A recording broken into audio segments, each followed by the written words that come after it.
Sabotage 1943, coming out in 2009. I've not even heard of it.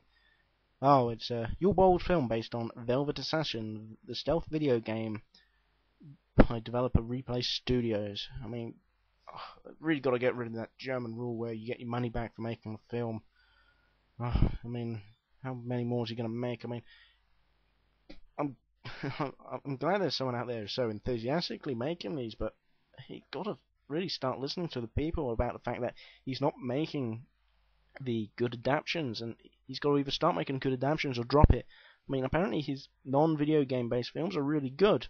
I mean, they get across their political messages, but you can't put your political messages across in video game films because unless the video game's political or they're political in your way, you can't do it. I mean, he tried to get hold of Metal Gear Solid film, and I mean, Hideo Kojima said the right thing of why would we even ask him? I mean, he even asked World of Warcraft if he could make, well, Blizzard, not World of Warcraft the game, but he was asking if he could make the World of Warcraft film, and the response I gave him was no, not you, especially not you. I mean, whoever said that's a legend for a few seconds anyway.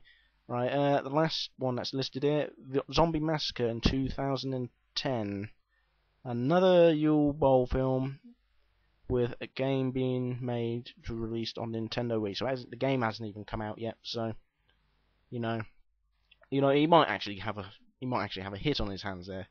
I mean, if they're developed coherently together, then it might actually match up, and he might actually have a a hit on his lists. Okay, so we're now looking.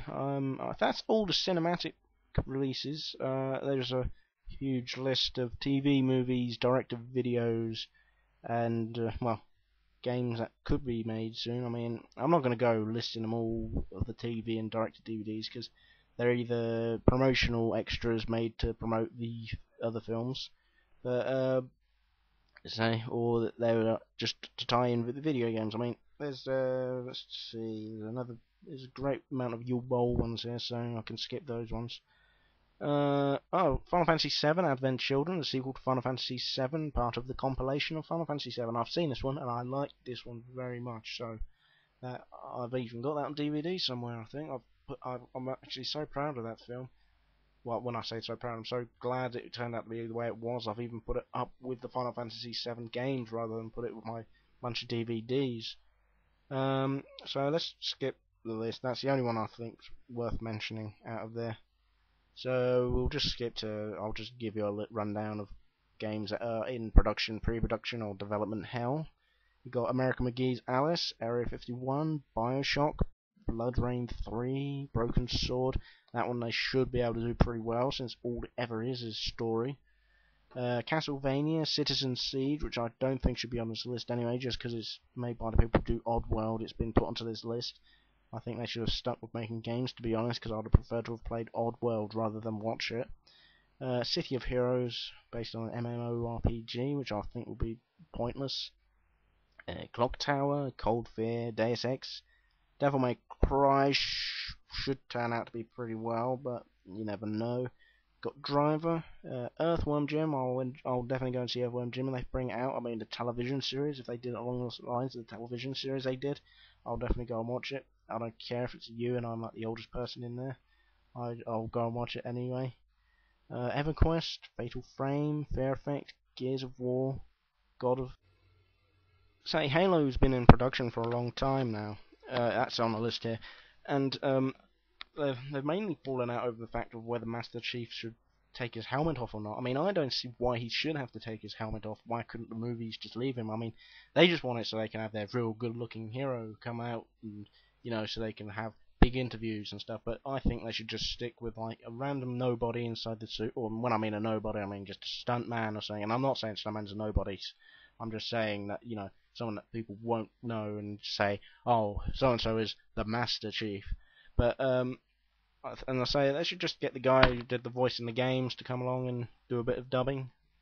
Alright, so carrying on the list, there's Hunter, The Reckoning, Kane and Lynch. I mean, this is almost how bad it's getting now, really. I mean, games that haven't really got great backing to are now getting launches in the attempt to get films. So could be the reason why it's not going to get so much better in the future, because it's getting based on games that weren't great as games, let alone films. So we've got MechWarrior, Metal Gear Solid. Now Metal Gear Solid, if they do that one wrong, then I doubt they'll ever get another one right afterwards, because Metal Gear Solid is the cinematic action game. I mean, it's an interactive movie. They shouldn't be able to get that wrong. Metroid, I think, will be another Nintendo misfire. I mean, we've got Mortal Kombat 3. It's been in development hell for a while. I mean, this one could turn out to be pretty good if they go back to the basics of the first film. We've got Nightmare Creatures, Onimusha, Rainbow Six, Return to Castle Wolfenstein, Silent Hill 2, which will be the sequel to the best of them, I think. Siren, Soul Calibur, Splinter Cell, and Sonic the Hedgehog film. Spyro the Dragon, Spy Hunter, which I'm sure they were making with The Rock once upon a time. Unless that was Sky. Yeah, they've signed The Rock, and I'm sure they released the game with him in it as well. They released Spy Hunter 3.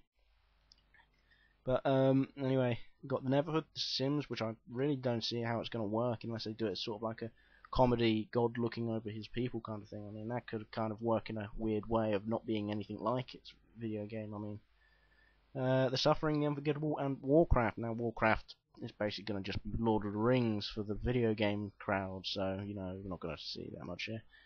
So anyway, as you can see, video game movies haven't been really that great over the years. I mean, there's been a handful of selections. I mean, if I had to list my top five, right? Number 5, I don't know, would be Resident Evil 2.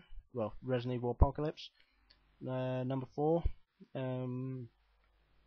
Street Fighter, I suppose. Yeah, Street Fighter wasn't too bad.